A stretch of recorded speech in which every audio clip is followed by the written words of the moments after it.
B R Patil ಹೇಳಿದ್ದು ಸುಳ್ಳಲ್ಲ, ನಿಜ. ನನಗೂ ರಾಜೀನಾಮೆ ನೀಡುವ ಸ್ಥಿತಿ ಬಂದಿದೆ. ಶಾಸಕ ರಾಜು ಕಾಗೆ ಹೊಸ ಬಾಂಬ್.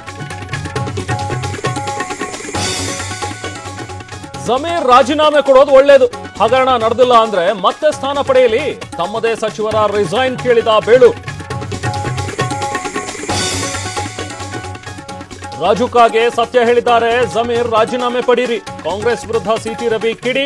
ಭ್ರಷ್ಟ ಸರ್ಕಾರ ಅಂತ ಶೆಟ್ಟರ್ ಲೇವಡಿ. ವಿಚಾರಣೆಗೆ ಹೋದ್ರೂ ಕರೀಲಿಲ್ಲ, ಒಳಗೂ ಬಿಡ್ಲಿಲ್ಲ. ಇಡಿ ಅಧಿಕಾರಿಗಳ ವಿರುದ್ಧ ಡಿಕೆಶಿ ಗರಂ. ಏರು ಧ್ವನಿಯಲ್ಲೇ ಮಾಜಿ ಸಂಸದ ಪ್ರಶ್ನೆ. ಇಡಿ ಫೇಸ್ ಮಾಡೋಕೆ ನಾವು ಸಿದ್ಧ. ಹಿಂದೆ ಕೇಸ್ ಆದಾಗ ನಮ್ಮ ರಕ್ಷಣೆಗೆ ಯಾರೂ ಬರಲಿಲ್ಲ. ಬೆಂಗಳೂರಲ್ಲಿ ಡಿಕೆ ಗುಡುಗು.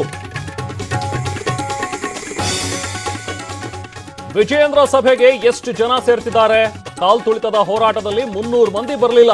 ಬಿವೈವಿ ಕಾಲೆಳೆದ ಯತ್ನಾಳ್.